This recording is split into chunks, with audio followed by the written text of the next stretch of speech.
बात करते हैं हम लोग ट्रांजिटिव रिलेशन की। A relation R on a set A, R आपका रिलेशन है सेट ए पर, तो उसको हम लोग ट्रांजिटिव कब कहेंगे? If A related to B and B related to C. अगर ए बी से रिलेटेड हो एंड बी सी से रिलेटेड हो तो ए सी भी रिलेटेड होना चाहिए। यानी कहने का मतलब कि अगर ए बी बिलोंग कर रहा है रिलेशन आर में और बी सी भी आर में बिलोंग कर रहा है तो ए और सी भी बिलोंग करना चाहिए रिलेशन आर में। एग्जाम्पल देखिए, लेट हमारे पास सेट ए है जिसमें एलिमेंट दिया है 1 2 3। तो मैं यहां पर एक रिलेशन R1 लिख लेता हूं जिसमें एलिमेंट मैं देता हूं 1 1 2 2 3 3।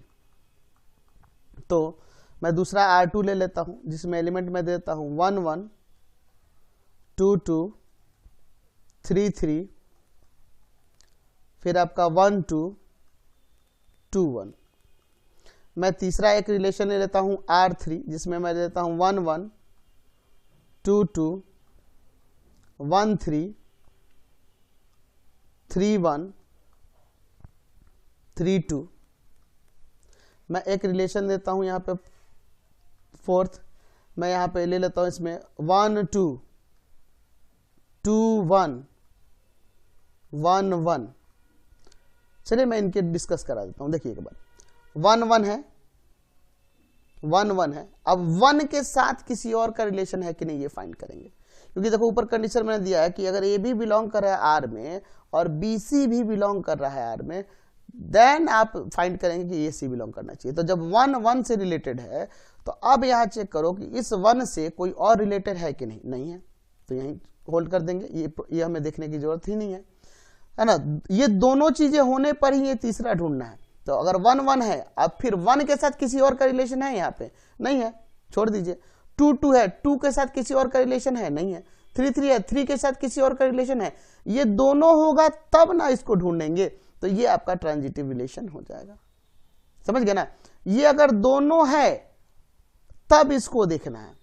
तो अगर 1 1 है, अगर 1 के साथ किसी और का रिलेशन होगा तब इसको ढूंढने ना, तो है ही नहीं, इसलिए ये ट्रांजिटिव हो जाएगा। तो ये तो आपको मैंने बताया था सिमेट्रिक भी है, ये तो मैंने बताया था कि ये आपका रिफ्लेक्सिव भी हो जाएगा, और ये तो आइडेंटिटी भी हो जाएगा। तो एक और चीज क्लियर हो गया यहाँ से कि every identity relation is reflexive, symmetric and transitive.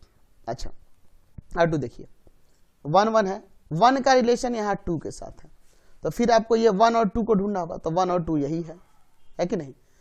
यहाँ 2 2 है, अब 2 के साथ किसी का रिलेशन है तो 2 के साथ 1 का रिलेशन है, तो इस 2 को और इस 1 को देखिए तो 2 1 का पेयर यही है, ये भी है रिलेटेड। 3 3 देखिए, अब 3 के साथ किसी और का रिलेशन है, नहीं है, छोड़ दीजिए। 1 2 है, तो देखो अब इस 2 के साथ, तो 2 के साथ 1 का रिलेशन है, तो 1 1 देखेंगे तो 1 1 यहाँ है, ठीक है। तो यानी कि ये आपका ट्रांजिटिव है। अच्छा ये सिमेट्रिक भी दिख रहा है ना, क्योंकि इसमें 1 2 है तो 2 1 भी है, तो सिमेट्रिक भी हो गया। रिफ्लेक्सिव भी है क्योंकि इसमें 1 1 2 2 3 3 है, ये रिफ्लेक्सिव भी है। आइडेंटिटी नहीं होगा क्योंकि इसमें सिर्फ यही तीनों होना चाहिए, एक्स्ट्रा में नहीं होना चाहिए था। अच्छा अगला देखते हैं R3, 1 1 है, 2 2 है। अच्छा और इसके बाद देखो 1 के साथ 1 का रिलेशन है, तो अब 1 के साथ 3 का रिलेशन है, तो 1 और 3 देखो यहाँ है। 2 2 है, 2 के साथ किसी और का रिलेशन है, नहीं है, छोड़ दीजिए। 1 3 है, 3 के साथ किसी और का रिलेशन है, 1 का है, तो 1 3 है, 3 1 है, तो 1 1 होना चाहिए, तो 1 1 भी है। अच्छा यहाँ ध्यान दीजिए, अब 1 3 है, 3 2 है, 1 3 है, 1 रिलेटेड टू 3, 3 रिलेटेड टू 2, तो 1 रिलेटेड टू 2 भी होना चाहिए, तो 1 रिलेटेड टू 2 इसमें नहीं दिख रहा है, इसलिए ट्रांजिटिव रिलेशन नहीं है। क्योंकि यहाँ 1 3 है, 3 2 है, तो 1 2 भी होना चाहिए था, तो ट्रांजिटिव नहीं है। तो क्या यह सिमेट्रिक है? सिमेट्रिक भी नहीं है, क्योंकि 3 2 है तो इसमें 2 3 भी होना चाहिए, तो सिमेट्रिक भी नहीं है। अच्छा रिफ्लेक्सिव है, ये रिफ्लेक्सिव भी नहीं है, क्योंकि 2 2 है, 1 1 है, 3 3 नहीं है।